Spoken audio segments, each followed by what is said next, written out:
Dear students, आज का हमारा टॉपिक है यूरोपीय समुदाय, यूरोपियन कम्युनिटी। दोनों विश्व युद्धों के मध्य पश्चिमी यूरोप की जनता को काफ़ी जान और माल की हानि उठानी पड़ी। विशेषकर दूसरे विश्व युद्ध में 6 वर्ष के अंतराल में जो आर्थिक, भौतिक तथा मानव शक्ति के भारी हानि होने के कारण यूरोप विभिन्न समस्याओं का केंद्र बन गया था। युद्ध के बाद यूरोप की आर्थिक, सामाजिक और राजनीतिक अस्थिरता ने यूरोप के देशों को एक दूसरे से सहयोग स्थापित करने के लिए मजबूर कर दिया। प्रोफेसर फ्लोरिस्की ने लिखा है कि यूरोप के देशों ने यह अनुभव किया कि प्रश्न इस बात का नहीं है कि अमुक राज्य के भूभाग की सुरक्षा की जाए या राष्ट्रीय प्रतिरक्षा की योजना तैयार की जाए, बल्कि सभी मूल विषयों जैसे सशस्त्र सेनाओं की संभाल, पूर्ति का प्रबंध, युद्ध सामग्री तथा सशस्त्र कारखानों का छितराव, यातायात का सामंजस्य आदि को यूरोपीय दृष्टिकोण से हल किया जाना चाहिए, न कि राष्ट्रीय दृष्टिकोण से। दोनों जर्मनी के अलग अलग अस्तित्व ने अपने अनेक मानवीय पहलू खड़े किए। जर्मन लोगों के साथ ये अन्यायपूर्ण स्थिति थी। जर्मन जनता की यह हार्दिक इच्छा थी कि उनका राष्ट्र संयुक्त हो। इस दिशा में प्रयास जारी रहे। अंततः अक्टूबर 1990 को जर्मनी का पुनः एकीकरण कर दिया, एक ही राष्ट्र के रूप में मानचित्र पर उभर कर सामने आया।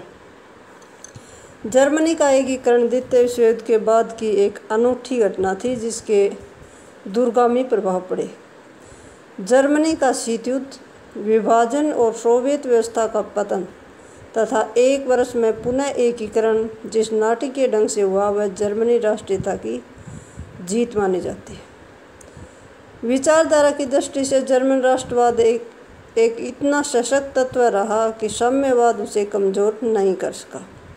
बर्लिन की दीवार को तोड़ने वाले जर्मन नागरिकों ने जिस तरह जर्मनी का एकीकरण किया, वह एक करिश्मा है और 21वीं शताब्दी के यूरोप के भविष्य की दिशा भी है। दूसरे महायुद्ध ने यूरोप को राजनीतिक और आर्थिक दृष्टि से निर्बल बना दिया। एक ओर से सोवियत संघ की विस्तारवादी नीति उसे सताने लगी, तो दूसरी ओर उसे अमेरिका के उत्कर्ष ने बेचैन कर दिया। ऐसी स्थिति में यूरोप के आर्थिक और राजनीतिक पुनरुद्धार और एकीकरण की आवश्यकता थी। पश्चिमी यूरोप का आर्थिक पुनर्निर्माण, विकास और एकीकरण के लिए प्रयास विभिन्न कारणों से सोवियत रूस तथा उसके साथी राष्ट्रों द्वारा अस्वीकार कर दिए गए। ऐसा कोई सामान्य कार्यक्रम निर्धारित नहीं किया जा सका जिसके द्वारा यूरोप के सभी राष्ट्रों का आर्थिक विकास हो सके। दोनों ही पक्ष अपने अपने गुटों के राष्ट्रों को आर्थिक पुनर्निर्माण के लिए अलग अलग योजनाएं बनाने लगे। ये महाद्वीप विभाजन हो गया तथा क्षेत्रीय आधार पर क्षतिपूर्ति के प्रयास किए गए। संयुक्त राज्य अमेरिका साम्यवाद के विरुद्ध ऐसे संगठनों को आत्मरक्षा के लिए बड़ा उपयोगी समझता था। अतः 1951 के पारस्परिक सुरक्षा कानून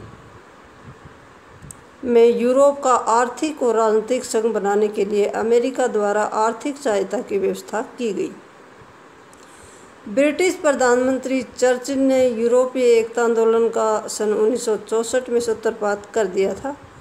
सभी के प्रयत्नों के फलस्वरूप पश्चिमी यूरोप के आर्थिक पुनरुद्धार और एकीकरण के लिए अनेक कार्यक्रम और संगठन अस्तित्व में आए और उन्हें इस उद्देश्य के लिए समर्पण भाव से कार्य किया, जिसके मुख्य प्रयास थे: नंबर 1 ट्रूमन सिद्धांत, 2 था बेनिलक्स, पॉइंट नंबर 3 था मार्शल योजना, 4 था यूरोपियन आर्थिक सहयोग का संगठन, 5 था आर्थिक सहयोग और विकास संगठन,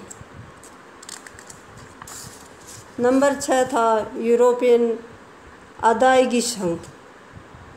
ये अलग अलग ग्रुप बनाए गए थे जिनसे आर्थिक और राजनीतिक एकीकरण किया जा सके। Thank you.